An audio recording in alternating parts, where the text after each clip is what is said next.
Yo, yo, yo. Welcome to another episode of Sharpened Insights. Welcome, guys. We're so honored to have you on another episode. We are so excited today. We have our wonderful friends in the building. Yeah. It's going to be something. It's going to be epic. I can't wait for the wisdom these people have. I'm here with my brother, Mr. Oyama. Yes, sir. And we are also honored to have one of our friends, Miss Divine. Yeah. Excited to be Welcome, guys. We are so excited to have you guys on this episode. Yeah, just want to know a little bit of what are you doing here in China and where you're from. Okay, thank you for the question. So I'm actually a student here in China. I'm a master's student in computer science, and it's my 5th year. So I'm about to graduate next July. Yeah, Awesome. That's good. What about you, Miss Divine? So I work. I'm an entrepreneur. It's also teacher slash. I do it a bit of different things. She's multifaceted. Multifaceted. Yeah, right now the thing that takes most of my time is just managing and running my businesses. Yeah, That's pretty good. We are excited to have you guys. excited. Feel free, feel at home. Yes. Oh, yeah. Yeah. I can't wait. Yes, sir, yes, sir. Yeah, before we continue, I would like ask you to pray for it. Can you just move your mic a little bit close to you? Yeah. Sure. Yes. Yeah, that's good. Yeah. You can pray for us. Nice. Yeah, I'll pray. Heavenly Father, thank you so much for this amazing opportunity for us to sit down with our friends, our loved ones. You know how much we love these guys. And I just praise you for this fantastic concept that you put in their hearts. And I thank you for their obedience to open their home and open this space for all of us to come and have these very necessary conversations. Father, I pray for this episode as we're about to film. I pray that everybody will just be free. I pray that the Holy Spirit inspires every word that comes out of our mouth. Let everybody who has a chance to listen to this podcast, I pray, God, that a part of them will be healed. Yes. Something in them will be transformed and changed for the wisdom that you will give us here tonight, Lord. We thank you. We're so grateful and excited for all that's about to be shared here tonight. Continue to bless the husband and wife, the mother and father of this home. Yeah, just continue blessing them, God. Continue pouring into them for their love, for their service, for their heart to serve God. Yeah, we're just so blessed to have them in our community. So yeah, I just leave everything into your hand, and we trust that you're already here amongst us. So thank you, and you're welcome here amongst us tonight in Jesus' name. Amen. Amen. Wow. Thank you. Powerful prayer. great. Thank you so Let's much. go. Yeah, so today we have an interesting topic. Oh, God. Can't wait. This is so wonderful. I can't wait for the wisdom these guys have, and we're going to be sharpen each other. So, yeah, Whitney, what's the topic we're talking today? Yeah, today we're going to be talking about how trauma can lead to drama and just how to deal with drama and how it affects our lives and many other aspects of dramas. Of trauma. So we're so excited. Yeah. Ooh, let's jump in it. Yeah, so I think trauma is a word that a lot of us, we feel scared to talk about. Every time somebody talks about it or brings up that word, it's like that word you run away from. You know what I'm saying? Especially for us Africans. Yeah. I think me personally, my personal experience, I think I started learning more about traumas when I came here. Back home, we don't have stuff like that. Trauma, HD, what the other words? ADHD? Yeah, we barely have those stuff. PTSD, what is that? Yeah, no, it's Yeah, true. It's true. we don't deal with those. Yeah. I think we have it, but we don't acknowledge. Yeah, that's right. And we don't go or seek help for those kind of stuff. So, which is a disadvantage actually, because it can mess up your life without knowing that you have a problem. Right. Those kind of words, depression, being depressed. Who? Come on. See, somebody from my country say, I'm depressed. Oh, you be that one. Maybe you've been up to those countries or something, because we barely have those kind of stuff. But so I'm excited to share a little bit of what I know, and I'm looking forward. What do you think about trauma? Yeah, I totally agree. I think it's very stigmatized. I mean, there's, I think trauma has like a range. There's some things that may not affect your life as much, and there's things that maybe affect your life greatly. But either way, these things need to be addressed. And I think some people, they don't take it, they take it very lightly, but, we don't realize that it really does affect almost like so many areas of our life. And if we actually take the time and, there's nothing wrong with having trauma. I think in some way or form, everybody has some sort of trauma, and it's something not to be ashamed of. It's just something that comes with being a human, I think. Right. So, I think we need to deal with those things and really take a step back, take a look into ourselves and see like, okay, how can I address this? Yeah, that's good. Really Miss Divine, what do you think about trauma? Oh, yeah, listen, you guys. Yeah. I think she's an expert. You guys bring me here. We're going to be here all day. Like this area of I guess, of our mental health, of, trauma is an area that I'm very passionate about. And, I really, want to spend the rest of my adulthood learning about this and doing my bit, for our community. And just because I personally, like many of us in the Black community, I didn't know that I had trauma. And when I discovered that I had trauma, it was because it already started affecting my life. And I think that's the thing. A lot of us think we don't have trauma. Yeah. And it becomes a problem. But when it becomes a problem, it's almost already too late. And I think trauma is very real. A lot of us have trauma and it happened to us outside of our control. We couldn't do anything. We couldn't stop ourselves from being traumatized by life, by events and things like that. So I think that we definitely need to be having these conversations. To make people more curious about what's going on in themselves. You know what I mean? Yeah. So this is a topic that I could talk about all day. That's good. We're excited that you're here. You have time here. We have time. So let's go. Mr. Oyama. Same question? Yeah, what you think about it? I think, guys, you already say a lot, but added to that, it's grow up in Africa. This kind of environment, you notice that, it's some of them already like this. It's like they don't believe in it. That's true. Why, I agree, as you mentioned, it affects our life. It's something that's true. But in Africa, it's like parents talking about sex with their kids. It's a bit taboo or things like that. So there's kind of things that you discover by yourself. And it's kind of before it's too late, or when you see the effect, what's the actual effect that this trauma that you have been through, having your life, and you begin to be aware of this and try to find a way to fix it. Yeah, that's good. That's powerful. Oh man, you know where we come from, brother. I think many people, they don't anyway, shout out to Africa, man. Shout out to Africa. Shout out to our African audience. We are so excited for you guys to listen to this, but anyway, we're gonna go deep with the way we were raised. So I think this topic is very, very, very good, especially for us. I wanted to ask you, Whitney, how can we define trauma? In your own words, no pressure.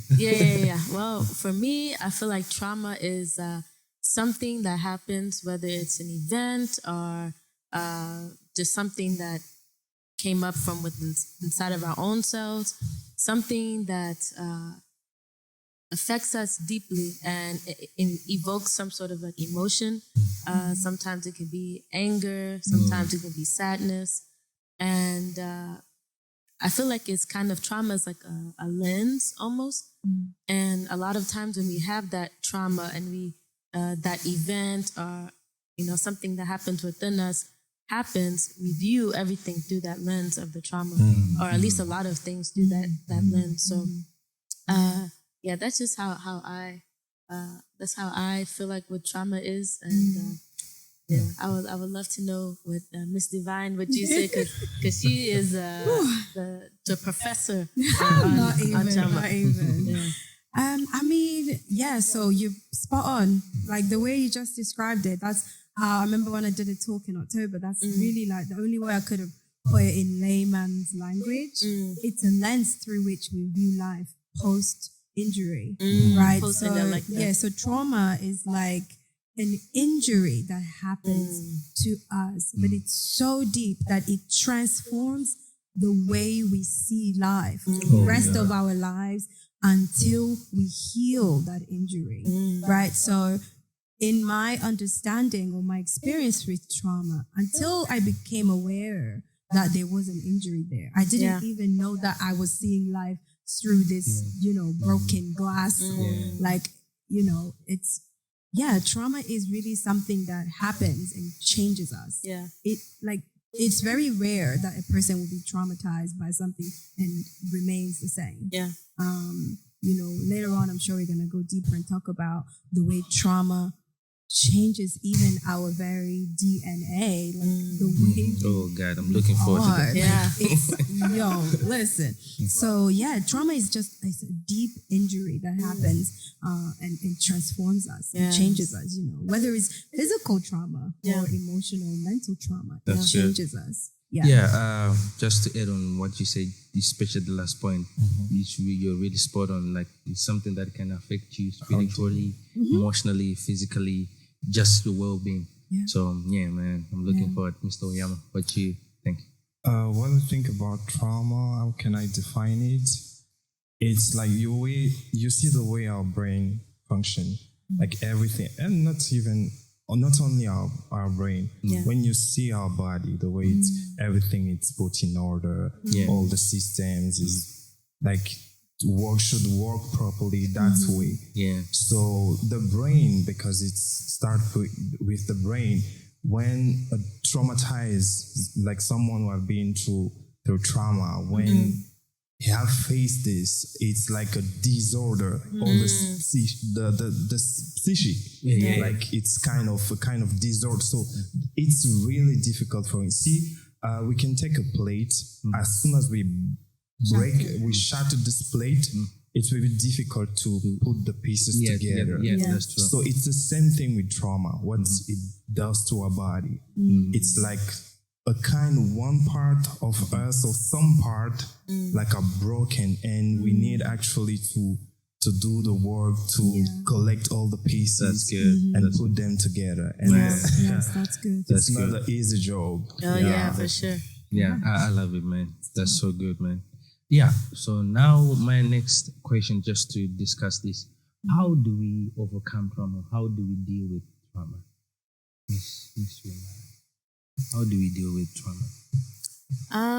Well, I feel like there's many outlets and many ways. I think the first thing is you have to acknowledge that you have the trauma. There you go. You can't really fix it or address it if you don't even know that you have it.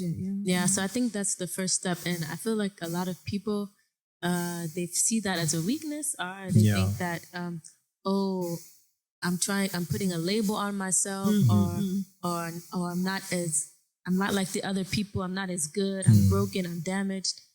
But I think there's a lot of power in like acknowledging that you have that trauma and that you're broken. Yeah. Because like you said, like sometimes it's not even something that you did.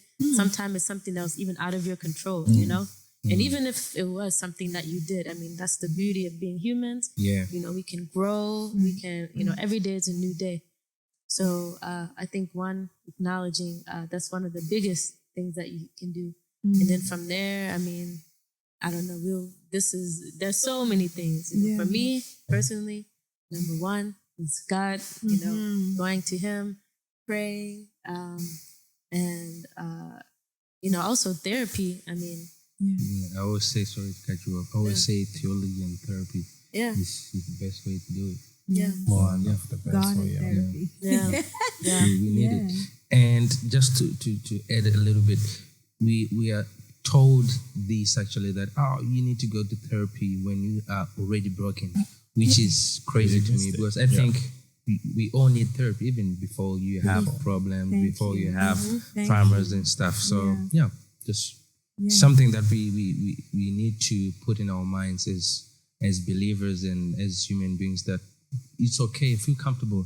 It's okay to not feel okay, and it's okay to go seek help and to go seek for counsel, even if you don't have a problem, because by the time you realize, it'll be too late. So like I studied psychology in undergrad, and there was one class that I took that really fascinated me. It was called positive psychology, and that was the first time I heard, like, you know, we go to the doctor, we take our vitamins so that we can be healthy. Like, we don't want to wait until we're sick to, take the medicine and stuff like that. We want to, there's a lot of preventative things that we do, eating healthy, this and that, so that we can be healthy. But why don't we do that with our mind?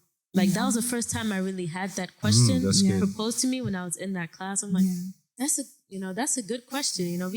We as people go through so many things. So why not? Why is therapy, or even if you don't even go to therapy, just finding ways to outlets. Why is that like the last resort? Like, now I'm in shambles. Now I do that.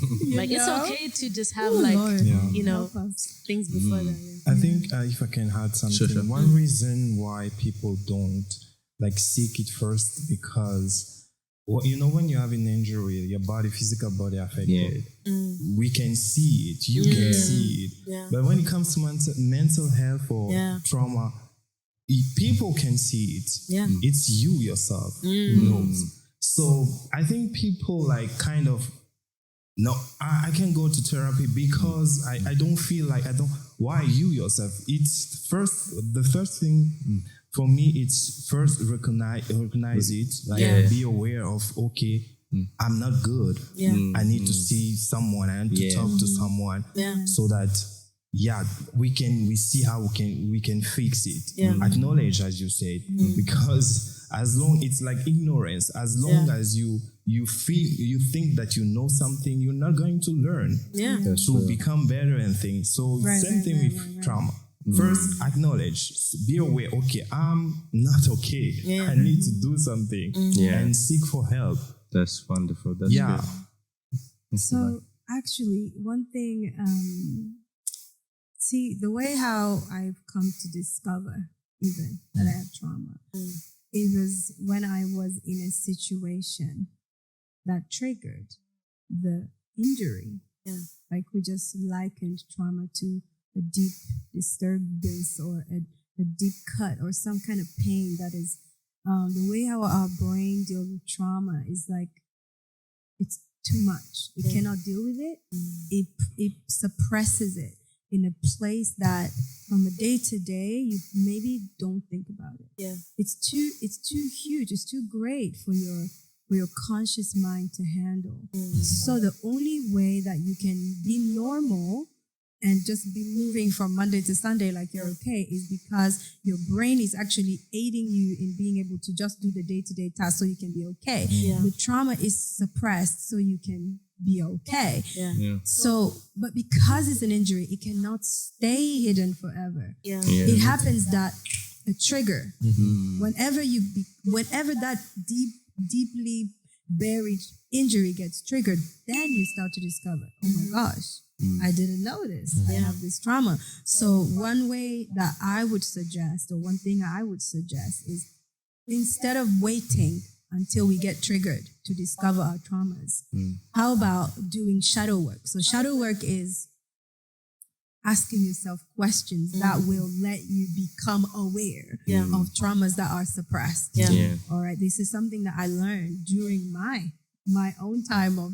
seeking healing, because I, how it happens is always post rather than pre. Yeah. I didn't do the preventative work, and then I was triggered, and then I discovered my trauma, and then I started doing shadow work. Yeah. So by doing that, you can uncover all the things or certain things that have been buried so deep down. You ask yourself certain questions. Yeah. You know, these questions are specific to really awaken this part of you that is, you know, just like burying the trauma so that it can come up to the surface so you can start dealing with that before you are triggered. Do you understand? So like I think that's one of the best ways to even begin to deal with trauma. So there is that acknowledging that as a human being, I have trauma. There's no way we can, even children who are like 5, 6, 7, 8, they're already like in some ways having trauma. How about us in our 20s, our 30s? Like, come on, like, acknowledging the humanity of you will lead you to want to discover what else is there beyond my conscious mind. So like just encouraging people to do this shadow work and ask these hard questions. You know? I love that like concept of shadow work because honestly, I feel like also when we hear trauma, we think of something big, like, oh, you know, something extremely horrible or heinous like happened in my life. But sometimes it really can be something as simple as, you know, oh, my brother, when we were kids, he used to call me fat. I mean, you know, you might think, oh, you know, we were just kids. And that's nothing like, but stuff like that actually like stays like in your subconscious and subconsciously, if you really take a look and like, oh, wait a minute, like I didn't realize, you know, when I put on certain outfits, I'll be looking a little bit. Or when I have a boyfriend or a significant other, oh, now I'm asking them, hey, do I look fat? Like that could stem from that. And that's a form of trauma. So I think people shouldn't also just, it doesn't always have to be something great or big. It can even be little things too. So I like that. I like that concept of shadow work because I think if you ask yourself questions and really pay attention, you can even find those little small things. Wow, that's fantastic. That's really good. The Bible even says in Psalms 34:17, said, the righteous cry out, and the Lord hears them, and He delivers them from their own troubles. So we can go to the Lord. I'm asking for you, God, to help me in this situation. How do I deal with it? Because like she said, first step is to acknowledge, like, I have a problem. Then you start from there. And because you won't go anywhere. It's going to come, maybe for the short term, we'll be okay just keeping inside. But the long term is going to come affected. It's going to come and it's going to bite you. So it's something that we need to do as believers, as human beings. Put on the work, like you said, shadow work, go for therapy, seek counsel. Yeah, and I also think, I wanted to know how you guys think about it. Does the way you are raised affect you, or the way our childhood, maybe the way our parents raised us as a civic, like a role? Does it play in a role in the way we get traumatized when? 100%, I would say. 100%. I'll let Mr. Oyama answer first. Why do I say 100%? Because I recently read a book about The Child in You. Was written by Stephanie Stell, I think. She's a German psychologue. And inside, she said, you see, she put a kind of image, like the image of this child that have been raised by, let's say, a good family where parent was support him, encourage him, telling good things to that one, and that the other one that was raised by crazy humans, crazy humans, and that he received the opposite of the other one. So those two kids will never be the same, like as adults. You see, so it's important for. And she said also something in the book, like parents actually are those, like the first one. It's a kind of hard to accept that, like parents have been or are those people who create this first trauma Yeah. Oh my God. Mama, are you hearing this? Yeah, I love my mom. I love my mom. I love my dad. I'm just joking. It's so It's tiring. crazy. You know what? No, it It's is. scary, but it's true. And I don't know if you Sunshine. finished. Yeah, finish. Yeah, but like when I read that, I also read that book. When I read that book, that's one of the books that really awakened me to be like, you need to get to work before the kids come. Yeah. Because Great.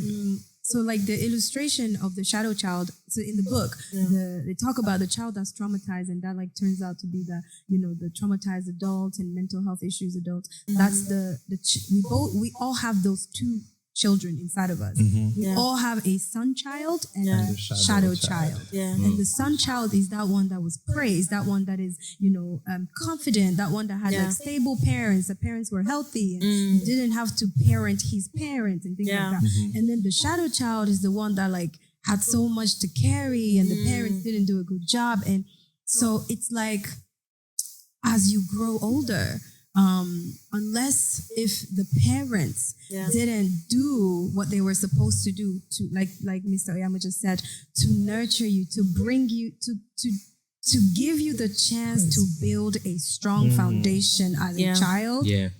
In adulthood, it's a lot of work. And unfortunately, it is you who has to do the work. It's not the parents who will do the work later on when you're older to maybe like alleviate of some of the traumas from the childhood you had. Yeah. And unfortunately, the parents don't always know that maybe like a mom who is always like offloading on her young child. Yeah, that's causing trauma. Yeah, like talking about how her father is this or how her marriage is tough and how life is this. Like I remember when I was growing up, like my mom, like she's a hardworking woman. Yeah. And I don't come from money. So my mom would always say like, we don't have money. We're not rich. This kind of chat. Yeah. So you grow, like as you're getting older, you realize that maybe like the way I am with money, like I don't, so these things like, and they're not doing that on purpose. They're not doing that to traumatize you. You know what I mean? But everything that happens to us in childhood affects us in adulthood. And the way the parenting that we have received in childhood can definitely lead to huge traumas as we get older, for sure. Wow. Yeah. And I also feel like children or, people who are adults now that maybe they say, oh, okay, I think I had a pretty good childhood. Nothing really happened. But honestly, if you really, really take a step back, like you really notice some things. Like, for instance, I see a lot of people, I think, even sometimes I feel this way as well. There are some children who are like high achieving, right?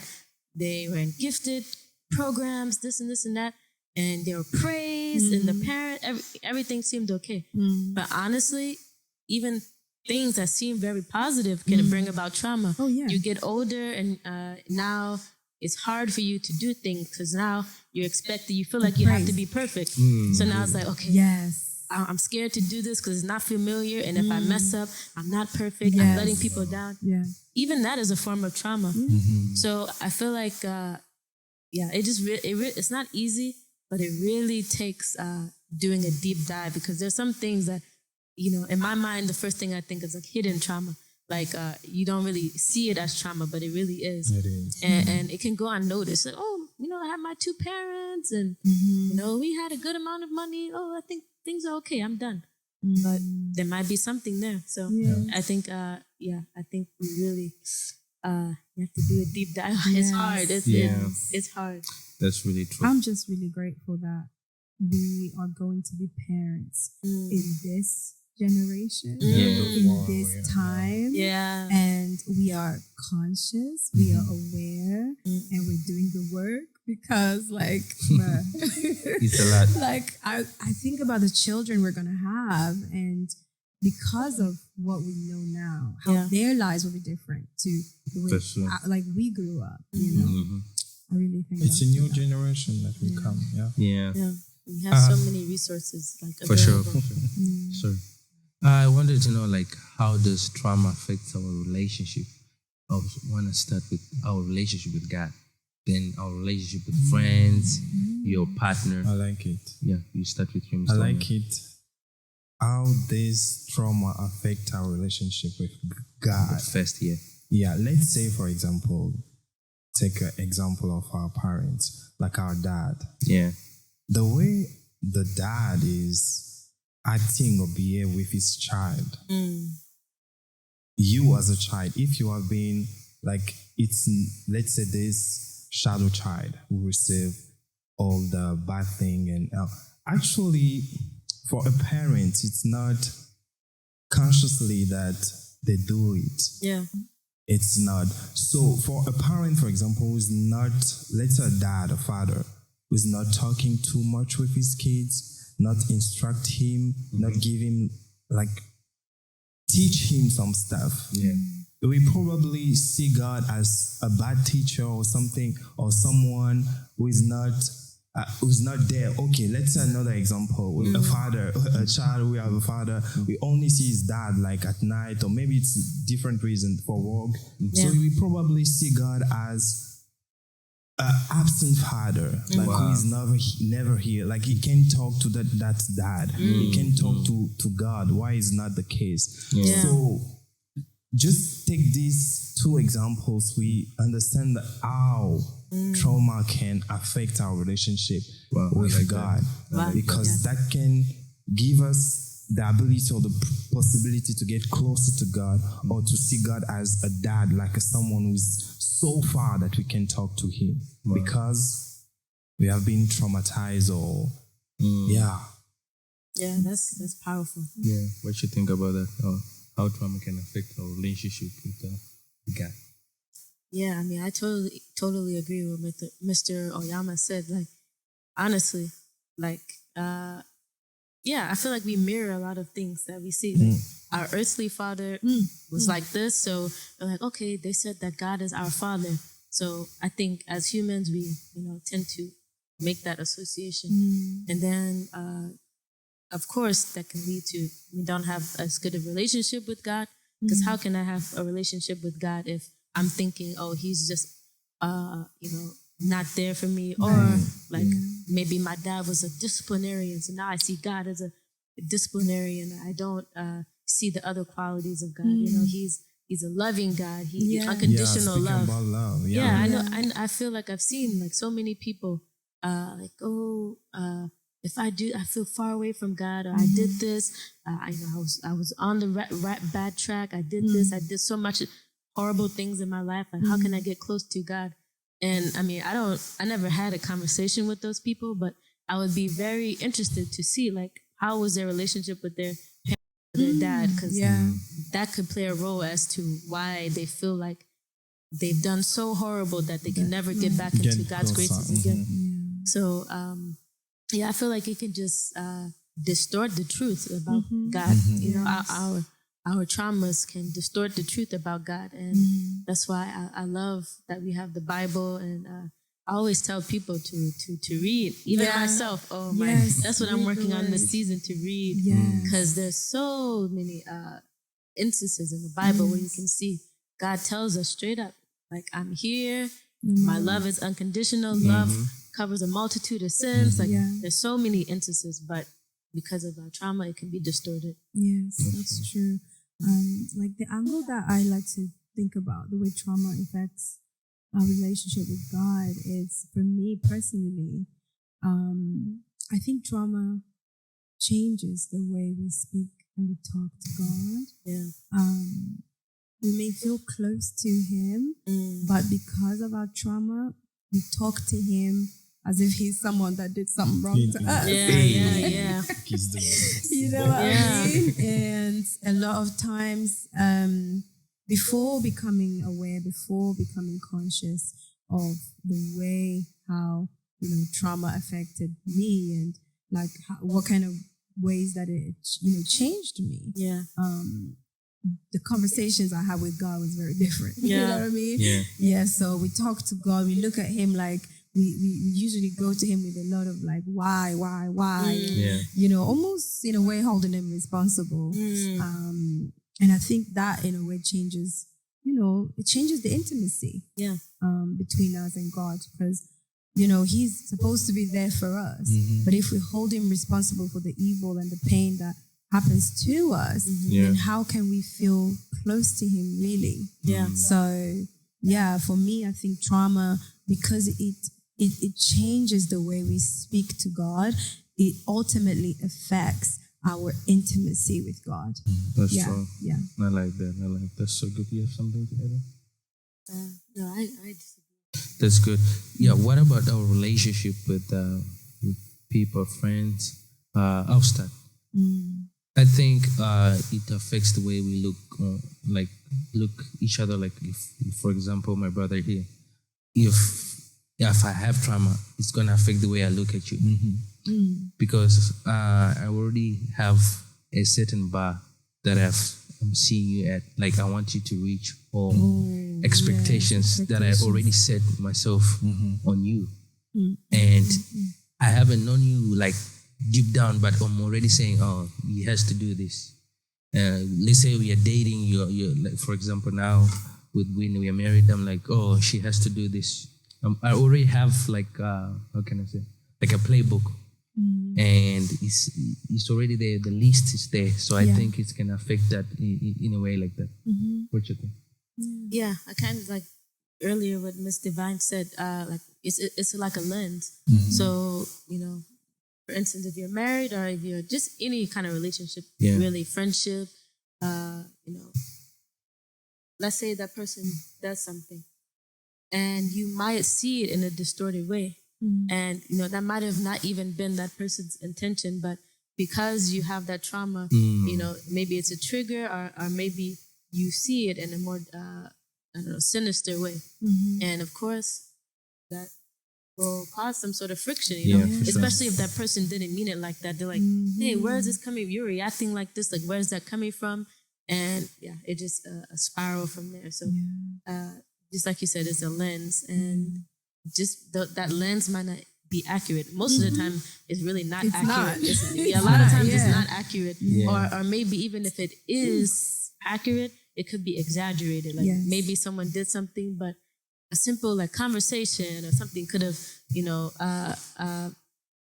alleviated, the problem. But because of that trauma, you're seeing it exaggerated it so much. And now you're yelling, you're screaming, or you're maybe even the opposite, going quiet. I'm not going to talk to them. And then you don't grow, you don't learn, and it can cause friction in whatever that relationship. You can even cause division. So that's good.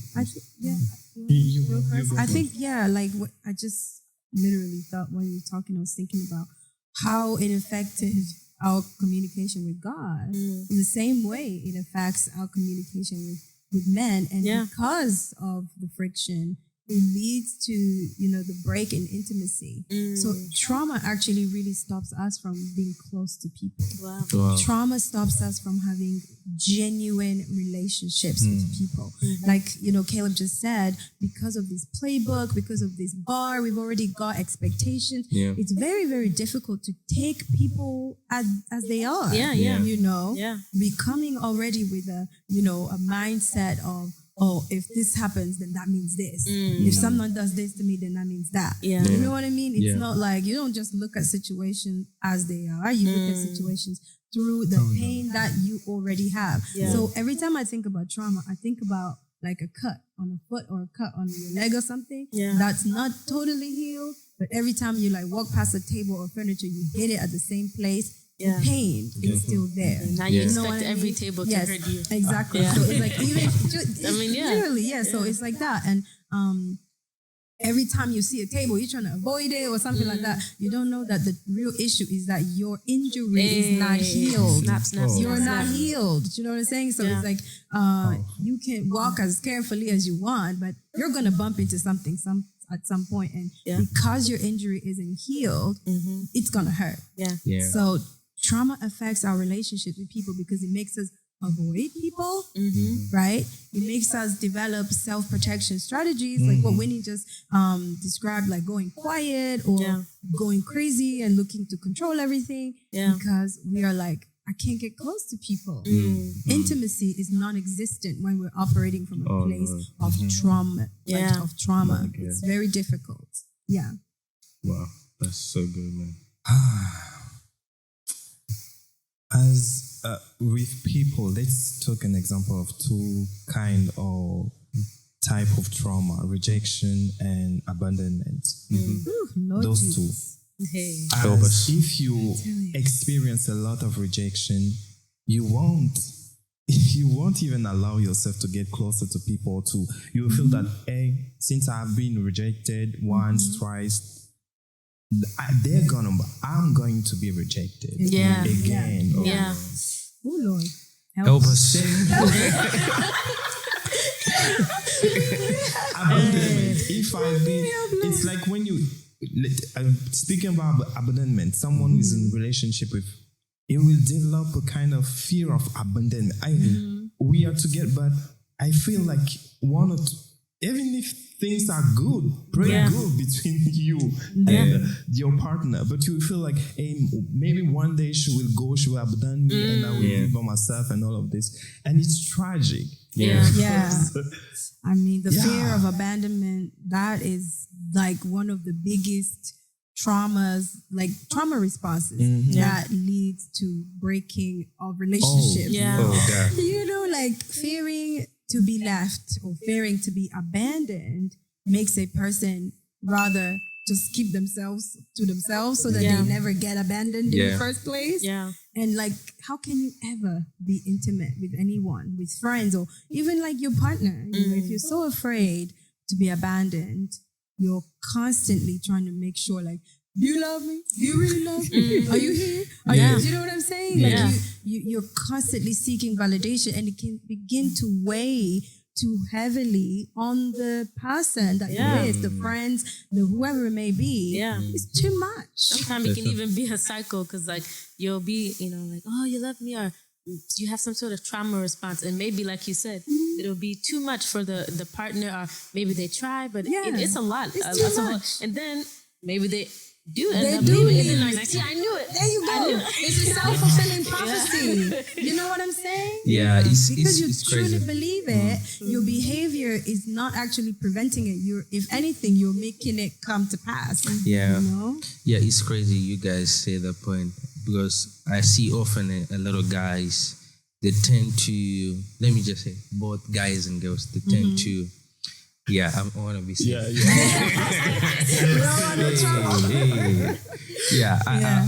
think a lot of us as human beings, we tend to want our spouses, partners, friends to be our therapist. We tend to go and dump everything on them. And I'm telling you, it is something that is not healthy. It's not. Because they are not trained to deal with those kind of stuff. Of course. It's too much. I'm coming with my whole childhood stuff that had affected me. I'm just coming and putting on my wife. And I expect her to just take it like a champ. Like, it's tough. It's really tough. So I think I want to know what boundaries and or steps that we can do or to help ourselves to navigate these traumas in our relationships that we should do. Well, I mean, the first thing, I think that before we get in a relationship, I think a lot of shadow work needs to be done. We need to really look in ourselves and see, okay, am I ready to be in a relationship? That's number one. But of course, sometimes things come up even within the relationship. Even, you know, maybe there is some other trauma that happens. Something happened at work, or some natural disaster. I mean, there's things that happen. So sometimes it can't be avoided. Or sometimes you didn't even know that you had trauma until you got in a relationship. Now you're trying to work on it. So I think one boundary, I think just number one, just communication is important. You know, for both sides. And especially if you're a person who maybe you're on the receiving end of that, like, of that traumatic response. I think communication is number one. Hey, you know, I love you. I'm here for you. But you know, let's see if we can work something out. Honestly, you know, I want to help you, but you know, this is actually affecting me as well. You know, so maybe just making that person aware is number one. But just Yeah, that one is a little bit hard because me personally, like how I would do it is I would set that boundary and, maybe ask them not to talk about it too much or, I don't know, find some way to where it's not too much of a strain. But, I would still want to try to do something. I'm not a therapist, so I don't know if I can do much, but at least I can be there. But, some people, maybe they're dealing with their own trauma too, and they might not be in a good position to even help even a little bit, which, it is what it is. So, that one's actually a little bit hard. It's tough. Yeah. Boundaries, man. I tell you one thing, boundaries are so important. They actually save us from trauma. Oh. Can you imagine that? And thank God for the work that, a lot of us are now doing to heal from our traumas. Because I didn't have any boundaries, guys. None. I didn't even know what that was. I would take everything that was coming from others. Wow. And like Caleb was just saying, it's not even just in your relationship, but even in friendship. Yeah. People expect you to be their therapist. Like, no. I haven't qualified yet. And it's like, once I learned how to set boundaries, I can see how much I feel like easier my life is.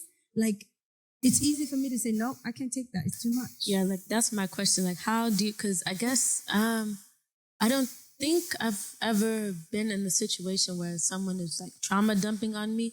But if I were to be in that situation, I really don't know how I would, because I would feel, I don't know, feel a little bit weird, like telling them, hey, because I know this is maybe helping them or it's cathartic for them, but it's also affecting me. So how have you kind of set that boundary in your experience? So, man, I feel like we haven't, because growing up, nobody taught us to say no.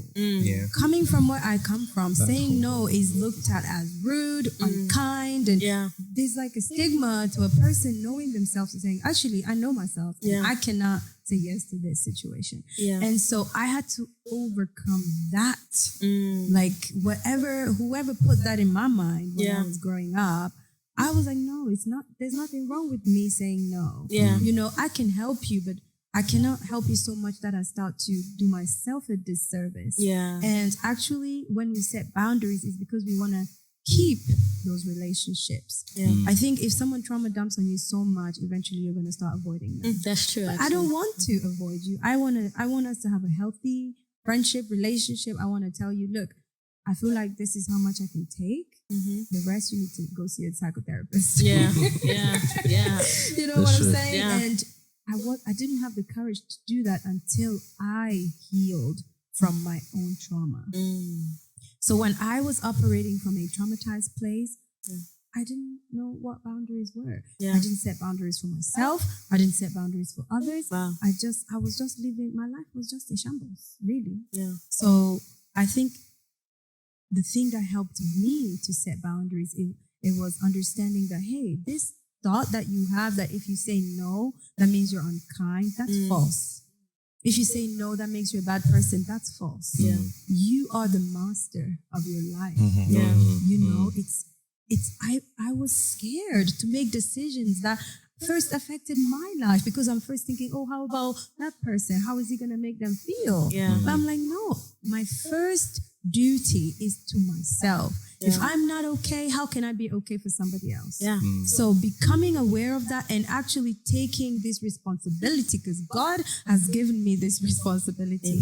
I must do it and execute that properly. So if I'm not doing a good job of governing myself, how can I be of help to anybody else? And you want to bring somebody in this world where you don't even know how to manage yourself. Imagine. So what am I going to teach my children? Am I going to tell them, yeah, just take everything? No. It's not like a lot of friends and somebody who loves you and who wants to be in your life will respect your boundary. And I think if you're feeling like so uncomfortable to set a boundary with a person, perhaps that's not a healthy relationship, friendship that you have. You need to reassess that. Because like me and Whit, I can be like, wait, listen, I'm tired today. I'm coming from work.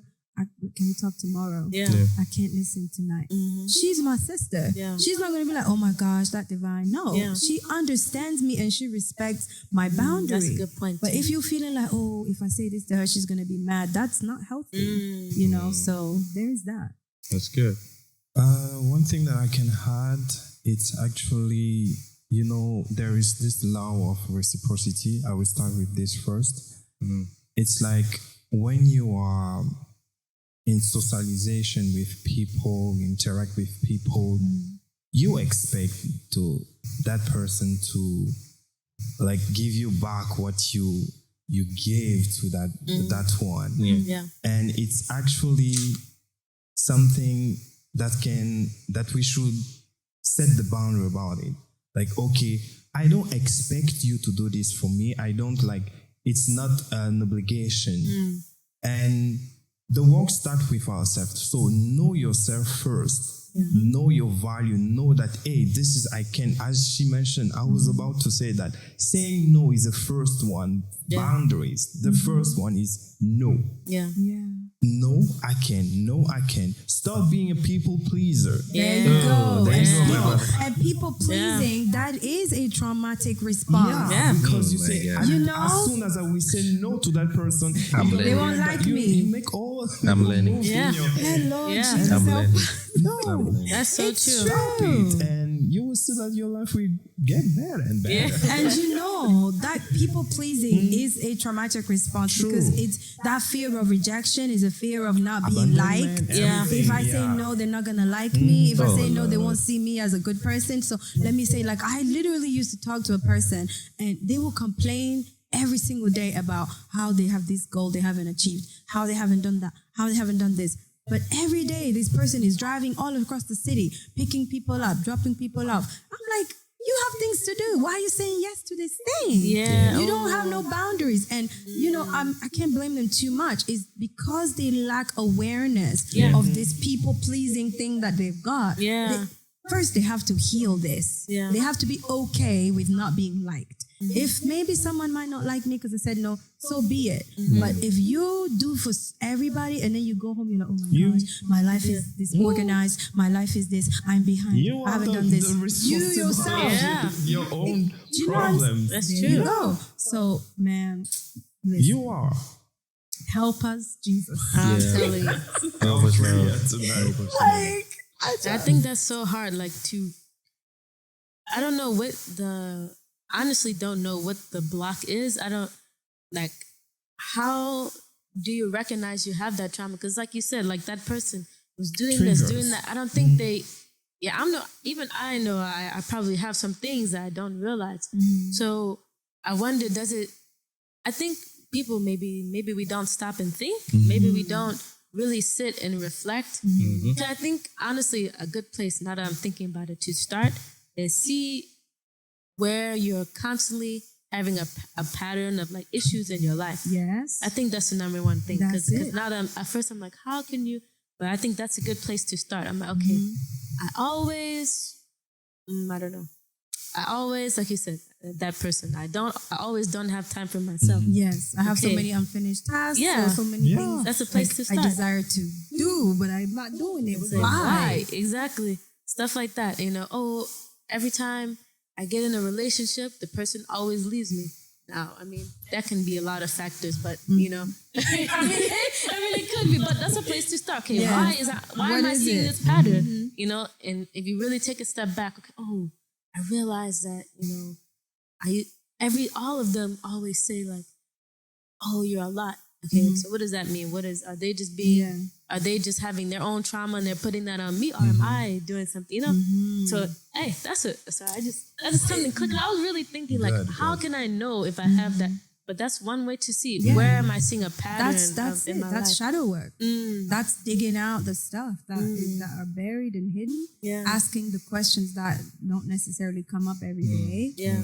Am I happy? Am I, satisfied with my life in every aspect? Yeah. Things like that will start to bring up the things. Yeah. Yeah. I like what you say, like the digging part, because I feel if we take it like, I like examples just like my brother here. If you're building a house, right? Yeah.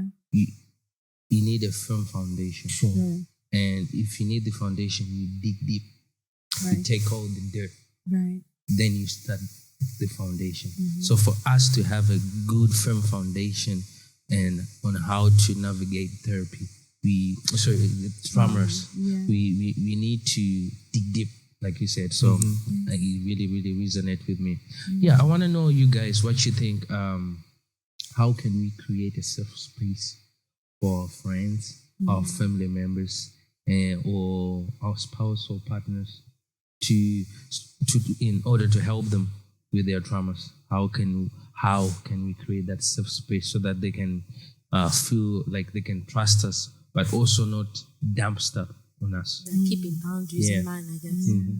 What do you think, Mr. Oyama? What I think, something come in my mind now, it's be that safe place first. Be safe. I mean, you have to be safe first in order to create a safe space. And listen. Be a good listener. When the person comes, do not be like so fast to judge or say, how can you, or things like that. No, don't be judgmental. Just listen and advise the person. Be there for the person. And as we were sharing, there's there are some people when you start talking, like when you finish talk to them, you feel like so much energy like just left you. Yeah. Energy suckers. Energy vampires. Energy, and you have to to refuel yourself. To those people is actually, I won't say avoid them, but you know yourself and see if you can set boundaries for them. So be safe yourself. Be a good listener and be prompt to advise. Try to learn about these things so that you can give advice to people. And that's good. I like that. What do you think, babe? Yeah, I mean, that's what I was thinking as well. Like, you have to be that safe space and just listening. And I think being like non-judgmental is a big one, because I think that's why a lot of people don't open up about trauma these days. Is people will see me, especially I feel like, especially for guys, I feel like we need to talk about. We need an episode. I think that's a whole other episode. Because I think if I if someone talks to you about that trauma, you're like, why are you feeling like that, boy or girl? You could just they're not care. I just can't talk about it, and then they don't have that safe space. So I think that's the biggest thing for me, just being non-judgmental, having a listening ear, and of course having those boundaries. Yeah, sure. Yeah. I think I resonate with what both of you just said. I think we probably need to talk about what it means to be safe first, like being a safe space for yourself. Yeah, right? yeah. You know what I mean? Like, if I'm going to be a good listener, am I a good listener to myself? If I'm going to be a non-judgmental person to the person talking to me, am I non-judgmental to myself? Or is it that every time I mess up, I'm like telling myself negative things? And you know what I mean? It starts with self. And I guess that's also where it's important to seek for self-healing. Yeah. Because how can you give what you don't have? If inside of you you're full of judgment and negativity towards yourself, that's exactly what you're going to give. Yeah. Another thing as well, if you yourself are hurting, sometimes you are not the safe space for someone to come and upload. You know, I remember, for the first time when I ever opened up about some serious stuff that I was going through, and the person that I shared with, one of my good friends, and I just told her like da da da da da da, and as soon as I finished, she herself started crying. Yeah, but she wasn't crying for my situation. She was crying for her own. So it came to a place where I was like sharing, and then when I finished, she didn't have nothing to say to me. Yeah. She was telling me, oh, my sister. Me, myself. So, if, you're hurting, and that's also where the boundaries come into place, where you can say, hey, I really would love to help you with this, but I'm not there. I'm not mentally. I'm not equipped. Yeah. To give you even like because as I hear you, it's like triggering my own injury, my own trauma too. So I think, I think it's just like awareness. Yeah. For me, that's the key word when it comes to navigating trauma, living with trauma, dealing with people who are traumatized. Awareness, like self-awareness. And, in order to be a help to someone else, you must first be okay yourself. Yeah. You know what I'm saying? And I think refraining perhaps to take the opportunity when like a friend is really opening up for you to also like pour your own, because maybe it's not the right time. So I think it's that really, like just being asking questions if something you didn't understand, and just being curious and asking them how they would like you to help them. That's a good one. Sometimes we just feel like, okay, I'm gonna just offload all my PhD on you right now, but oftentimes people are just talking to release. Sometimes they don't need advice. Sometimes they don't need you to give them your expert view. So that too is important, asking like, how would you like me to be here for you in this time? So that's also important too. That's good. I like what my brother said, like you first create the safe space. I always tell people that your inputs will determine your output. So the work you put in, whether people knowingly or unknowingly, we can see it. Right. So I'm glad that you say that. It's so good, man. Today I'm learning. Oh my God, I'm writing some of my notes here, but oh God, And I'm being sharpened. I'm telling you, it's a lot. It's a lot. I wanted to know, like, how can we take the step of healing in a healthy way? How can we heal from these traumas in a healthy way? I'll start with you, brother. It's a long process. Start to know that it's not overnight that I'm going to be healed, or it's a long process. And dig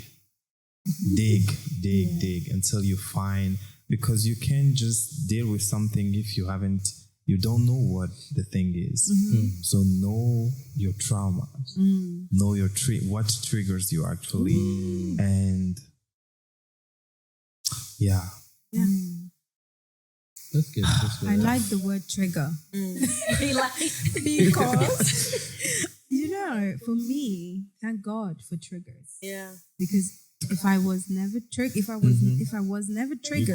I would have never discovered my traumas, because nobody told me that there is such thing as shadow work. There is such thing as going to therapists before you need help. Do you know what I mean? So for me, I pay attention to my triggers.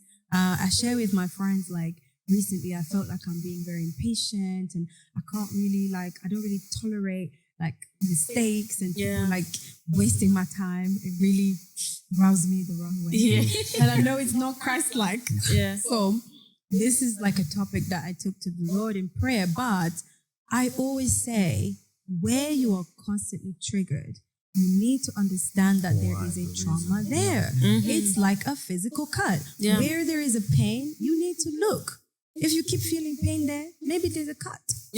If you keep feeling pain there, maybe there's a bruise. So for me, I pay attention to my triggers, because they are an indication to me that there is a trauma that needs healing there. And thank God for that, because that's the thing that also allows me to extend grace to people. So when my friends are triggered, that's true.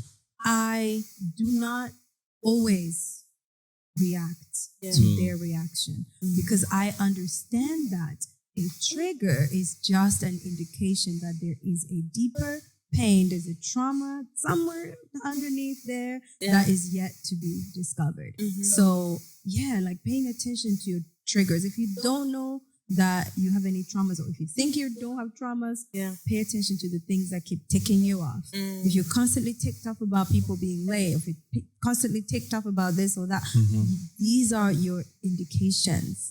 Because as human beings, Like, we are not designed to have extreme reactions to things. That's all. Yeah. You know, we're supposed to be like in a cool temperament way. yeah. And if we're constantly having extreme heightened reactions, something's wrong. going on. You know, so yeah, like to begin to heal, we have to be aware, gain consciousness that as human beings, we cannot not have trauma because life is happening to us and around us.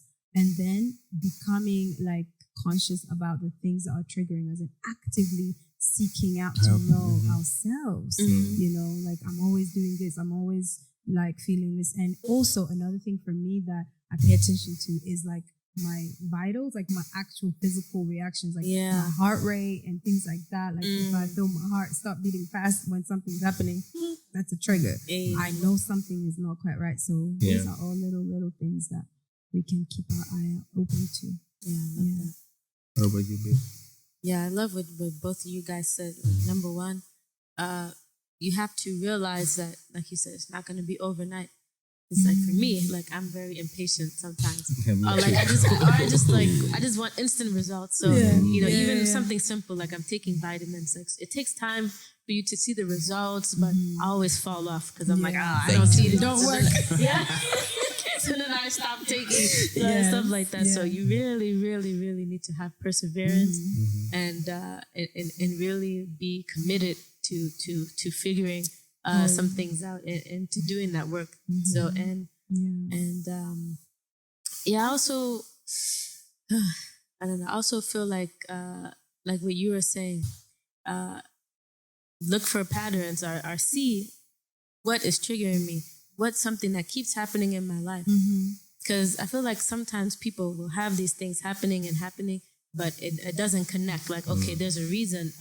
It could be even like, for instance, like something I will always see is the people's like partners. Maybe I will see like friends or just people on Instagram, and they'll be like, "Oh, I'm having an issue with this person," and I see them another relationship. Oh, this person, blah, blah, blah. Another relationship. And then when I look, I'm seeing like, okay, they keep getting with the same kind of person.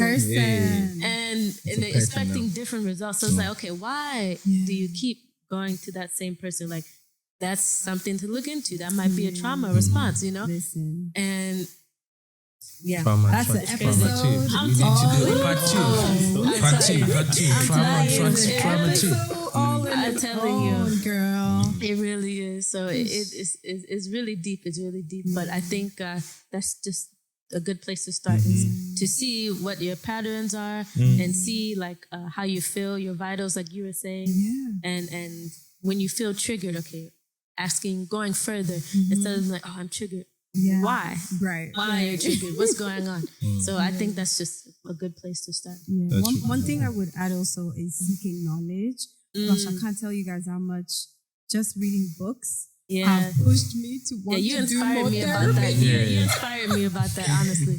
Listen, like when I read that book that said, because of the trauma that is unhealed in me, my children can be born already predispositioned to it. That book, it didn't start with you.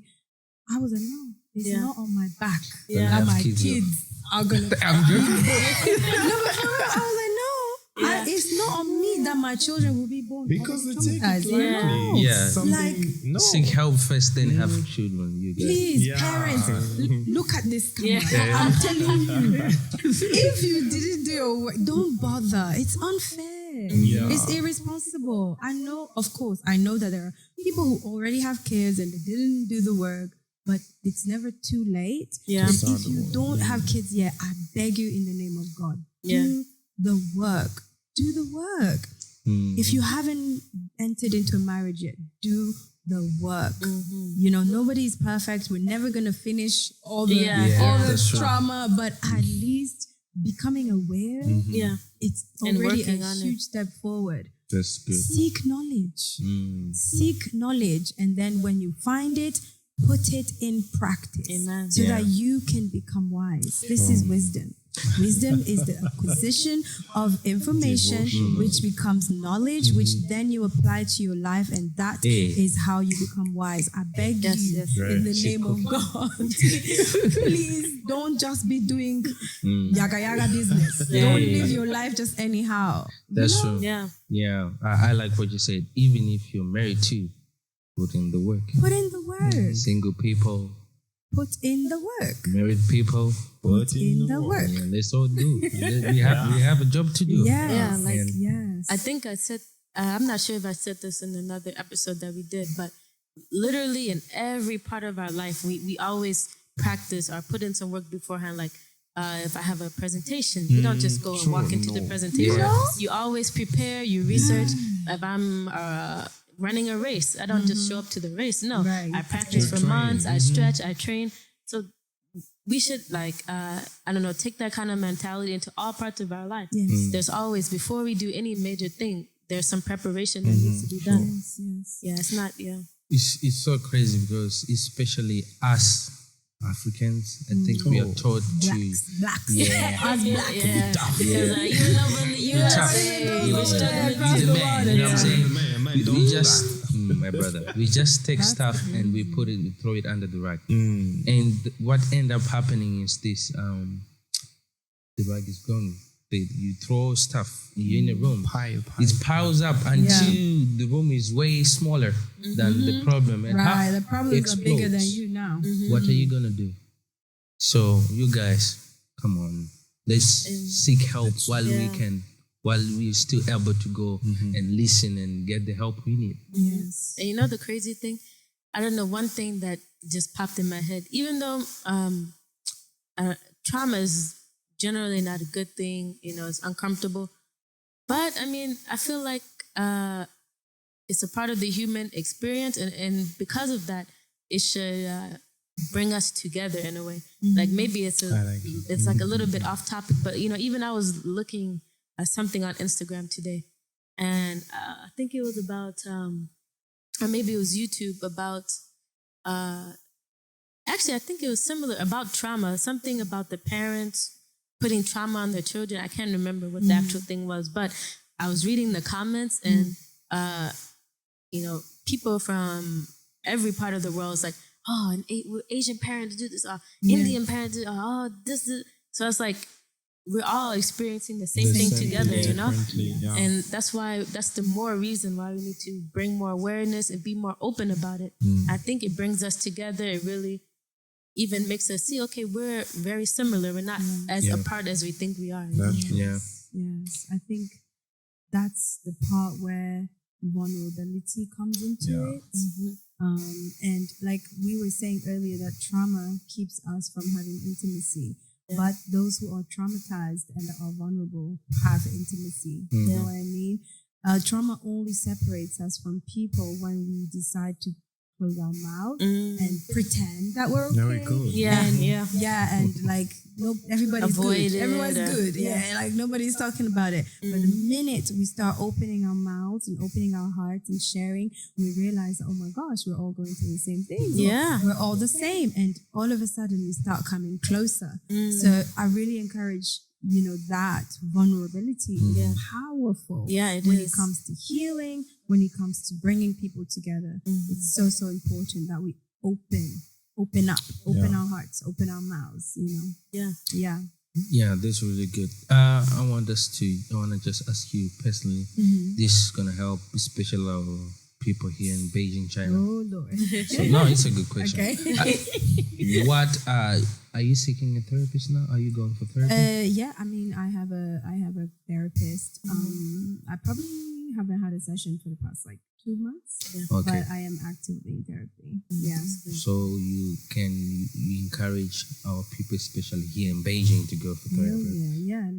So, my therapist is online. BetterHelp. They're not paying this. Is not sponsored. Yeah. Soon, right? Yeah. So my therapist is online, but I know that there are therapists here in Beijing. Guys, look, therapy is expensive. That's for sure. Yeah, I was going to say that too. Before we even get to, having paying money and stuff, I really encourage you to speak, to talk, to open. find a trusted friend, Yeah. someone that you can share with. Like, I can't emphasize enough the importance of talking and sharing. Yes, therapy is expensive, and we do need the guidance of those who are qualified and their wisdom and what they know. But we really do ourselves a disservice when we feel like we can't talk. Yeah. We keep it all to ourselves. Yeah. I really encourage you to talk, because that's really what you're doing in therapy. When I had my first therapy session, I was like, is this a good therapist? Yeah. She's not giving me anything. She's just Yeah. letting me talk. But I realized the more I talked, I heard myself, and I started making sense of a lot of things just because I was saying them out loud. Yeah. And she was just guiding me to make me think. Yeah. That's all. And I was like, wow, so this is what therapy is about. And, so it's important to talk. Yeah. If you can't afford therapy, find someone to talk to. Yeah. Or even resources. I don't know. I would suggest even the internet, but sometimes it's okay resource, but I feel like sometimes there's some things a lot of things going on. But even books, I know like you mentioned books. So I feel like there's always some way, even, it doesn't always have to be therapy. I think that's one of the best ways, but there's different barriers. Like you said, it could be too expensive or you don't have time. I know, like or in other countries, they have like free healthcare and they do give you this. I don't know about Beijing. Yeah. That's good. Good. I'm so excited with what you guys are sharing. So helpful, man. Fire. So good, man. I'm taking notes, literally. This is so helpful. Yeah, you guys, you have to go through this episode again. Take your notes, because it's so helpful. The knowledge, the wisdom, just on a different level. Yeah, so I want to know, like, what does drama play a part in the trauma part? Like, trauma leads to drama. In which way? I don't know. Mr. O? Yeah. Yeah. Start with you, brother. How trauma leads to drama. Yeah. It's like a heartbroken, like, will break another heart because I'm broken. Because I experienced so many things, and I'm not whole again, like if I can put it that way. So I'm gonna do it's sad, really sad. I'm gonna I have this example of someone, let's call him Thomas. Thomas experienced abandonment, rejection. Automatically, as soon as into a relationship with someone, he will be trying to understand why, where are you going to go? He will keep anxious about exactly. Anxious about, okay, maybe I'm going to lose that person, maybe. So those people who experience trauma will, if it's not addressed as soon as possible, they will. It's drama. It's trauma give birth to drama. So it's important to do the work, to know and to address the things properly. Otherwise, you will mess up everything. Even in social life, it won't be like it should be, and it's sad. Yeah, it's for sad. sure. Let's say, okay, I have this analogy in my mind, speaking about God.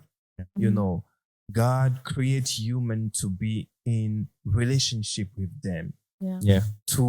It's like a fish.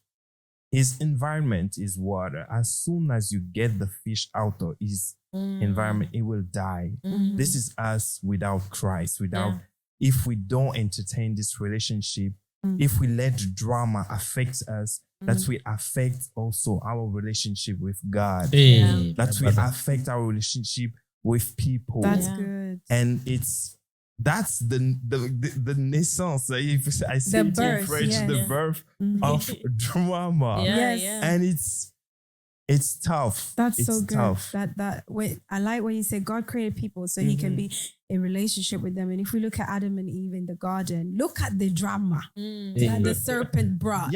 And what happened once that drama came? The serpent, the apple, all that relationship broken between man and God. And they felt shame and they were hiding. And what is that? That's drama.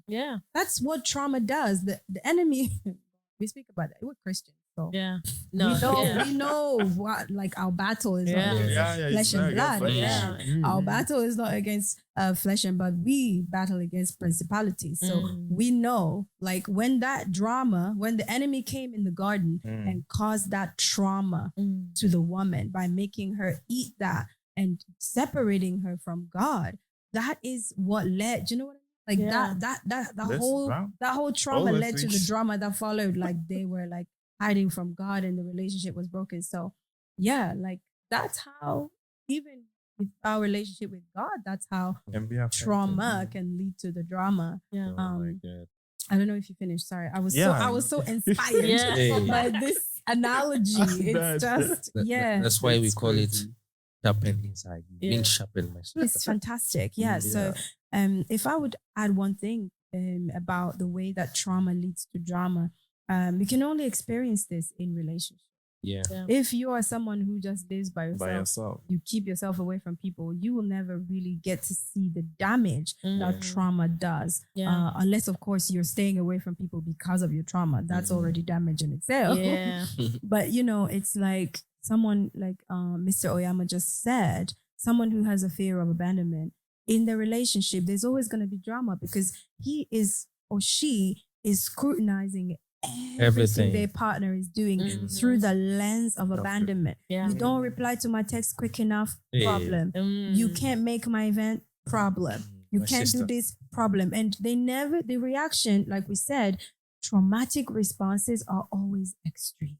It's never oh, you can't, okay, it's all right, no worries. It's like you know what I mean? I feel this way when you da. So it's like, yo, this situation is not as large as what your reaction is. So this constant drama for someone who needs constant validation coming from their partner or their friends is too much sometimes, you know? So if now it's a cocktail of traumatized people, a cocktail of traumatic responses, how can we live in peace? We cannot. If you're traumatized, I'm traumatized. I trigger you, you're triggered, I'm triggered by your response. It's just a vicious cycle of trauma responses. We're all just operating in like fight or flight, you know, or fawn or freeze. None of us is just like living in peace. We are constantly in turmoil in our own mind, in our hearts, and therefore what is inside is what's going to come outside. The Bible says it's from the abundance of the heart that the mouth speaketh. So as we are troubled inside of us, we can only just bring out trouble out of us. And that's what we're going to live in. And I experienced that firsthand myself. I know we probably haven't gone deeper into like personal experiences with trauma, but like before I started doing my shadow work and my healing work, I would just like my reactions, and I never knew until that something clicked. I was like, no, this ain't right. I need to understand what's going on. It's like, why is this my life? You know what I'm saying? It's almost like I'm so helpless. I need someone else to help me, to make me feel okay. But like I said before, God has given me the work to govern myself first. So how can I seek for someone else to bring peace and quietness to my mind when it's my job? You know? So that drama that was inside of my mind, it was what I was giving everybody who were around me because I want them to help me. Because I'm not taking the responsibility to heal from my own trauma so that I can sow peace. I love that. Until we heal from our own traumas, we will just sow drama. That's it. That's what we're gonna do. Like you said, until we heal from our trauma, we will continue to sow drama where we are. Meets divine. That's it. We should put that on a shirt somewhere. Heal from your trauma so you don't sow drama. Hey, come on. Speak. No, I really like that title, you guys. You hit the nail on that. Very good. We're gonna have merch for this topic. Part 2, part 3, part 4. This is a fantastic really conversation. Like honestly, what came to my mind, like what you, Miss Divine and Mr. Oyama said, I think hit the nail right on the head. And I think, like you guys are saying, there's things that happen to where we have this trauma, and then I feel like it. I want to say like accidentally causes drama into our life. Yeah. But I think sometimes it can even trauma will make people to even seek drama. Honestly, I've seen that so many times, and some people they don't. It seems like they don't feel safe, or they don't feel wanted, or they don't feel I don't know, they just don't feel secure unless there's drama. The drama causes excitement in their life, and Some people like drama. They don't want peace. Jesus. no, but honestly, like I really, and I don't know, this conversation, I guess I love having this conversation because I guess it gives me more empathy. Because sometimes I'll be looking like, you love drama, don't like you. Why do you keep doing this thing? You know it's gonna happen. Yeah. It happened 1,000,000 times before, and you're always complaining. But you are like contributing to this thing over and over again. Seeking it out. Yeah, and now after having this conversation, I'm like, okay, maybe they're traumatized. Maybe something happened to where they are always seeking this drama. So wow, that's powerful. Lord, help us. Yeah. I think I'll just say drama is crazy though. Some people just love drama because some people just love it. They thrive. I love it. I just love it. Seeing from a distance. Not with my life. I love seeing it from a distance. I'm like, okay. I'm telling you, there's some people that I've seen and I'm like, oh my God. It's just crazy the way they'll be handling it. I'm like, like man. they feel fulfilled. Yeah. Something like if they have the like life They is find boring. purpose. Yeah. They find purpose. They need this in dealing spark. with drama. That's why it's important to wish, like to have a will to address this trauma. Yeah. Because where there is a will, there is a way. Yeah. So if you're not willing, you don't want to address it, and you, as you say, you like the drama because you feel like okay, it's important. Let's give me Useful. Help us, Lord. You will never address the drama. So crazy, man. Yeah. Who ended up here, man? Probably there'll be a next episode, part 2. But for now, we leave it here. I feel like this topic we can talk for 5-6 hours. Legit. I mean, there's a lot to say. But I think this was a good start. There's lots of good resources. I encourage you guys to really seek out information, become curious about yourselves, have more empathy, and extend more grace to the people around you. Because you bet your bottom dollar that everybody's going through something. Yes. So let's try to be kind. Lord, help us to be more. That's true. We all are. That's true. Yeah. So follow us on our Instagram page. We'll put the name. Can you share your socials? So I'm on Instagram as Life of Peace and Purpose, all as one word, one sentence, at Life of Peace and Purpose, and it's Mr. Okay. Mine is Devlin Oyama or Mr. Oyama. You can find me. Yeah. That's good. Yeah. Thank you guys for supporting, staying this long time. We appreciate you guys. Share the video, give the thumbs up, and subscribe to our channel. Stay blessed, y'all. Thank you. Peace.